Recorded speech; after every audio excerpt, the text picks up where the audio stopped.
Kerja-kerja mitigasi fasa 2 penanaman cerucuk besi berhampiran lokasi tanah runtuh di Jalan Wawasan 3 Palang 9 Taman Wawasan Puchong Selangor sudah siap 50%.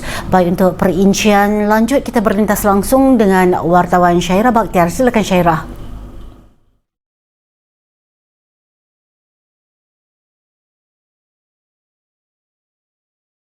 Baik, betul tu Noni, seperti mana yang telah dimaklumkan, kerja mitigasi fasa 2 penanaman cerucuk besi di kawasan parit besar kiri dan kanan berhampiran lokasi tanah runtuh di Jalan Wawasan 3/9 Taman Wawasan dimaklumkan sudah siap 50%, seperti mana yang telah pun dimaklumkan oleh Ketua Polis Daerah Serdang Asisten Komisioner A. Anbalagan kepada bernama semalam. Setakat jam 4 petang semalam, sebanyak 590 cerucuk besi termasuk di kawasan fasa 1 sudah dibina untuk menghentikan pergerakan tanah. Dan menjelas lanjut, beliau berkata sebanyak 400 cerucuk dibina di kawasan Monsoon Drain dengan 215 daripadanya sudah siap, dan anggaran pembinaan ini siap oleh kontraktor dalam 2 minggu, namun ia bergantung kepada keadaan cuaca kerana sekiranya berlaku hujan yang lebat di sini ia akan menyukarkan kerja-kerja penanaman cerucuk dan kerja-kerja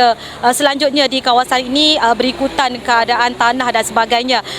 Daripada itu, Anbalagan berkata fasa pertama pembinaan 375 cerucuk besi yang dilakukan di lokasi tanah runtuh ini sebelum ini sudah siap sepenuhnya, dan tambah beliau kesemua 4 kereta yang tertimbus akibat tanah runtuh juga telah dikeluarkan dan dituntut oleh pemilik masing-masing. Dan setakat ini juga tiada sebarang laporan polis diterima dari penduduk Taman Wawasan berhubung bencana alam atau kejadian yang tidak diingini pasca daripada kejadian tanah runtuh ini. Dan jika kita boleh recap kembali, pada 16 Disember lalu seramai 29 penghuni 9 rumah teres di Taman Wawasan ini diarah berpindah atas faktor keselamatan berikutan kejadian tanah runtuh berhampiran kediaman mereka. Dan antara perkongsian yang baru sahaja saya terima daripada pihak kontraktor di sini, di mana ketika ini sedang dilakukan kerja-kerja penimbusan untuk menstabilkan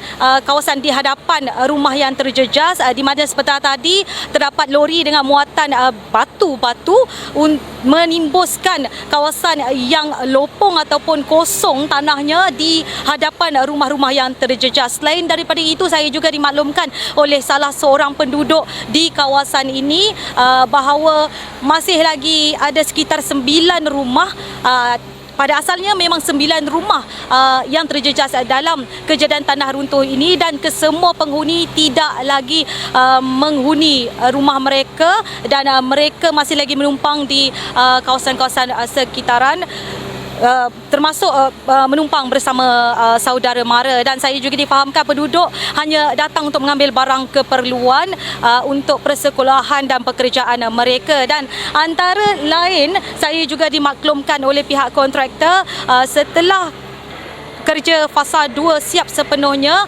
mereka akan memulakan kerja-kerja fasa ketiga, iaitu kerja-kerja pembinaan infrastruktur yang menjadi penyelesaian jangka panjang bagi bencana tanah runtuh, bagi mengelakkan bencana tanah runtuh ini berlaku. Bagaimanapun, perbincangan lanjut akan dilaksanakan dengan pihak berkuasa tempatan bagi mencari apakah langkah-langkah bersesuaian untuk dijadikan langkah jangka panjang di Taman Wawasan, secara khususnya Jalan Wawasan 3/9 ini. Itu saja yang dapat saya kongsikan untuk penonton Bernama TV. Perinciannya akan kami bawakan pada buletin Bernama seterusnya. Saya serahkan kembali kepada Noni di studio.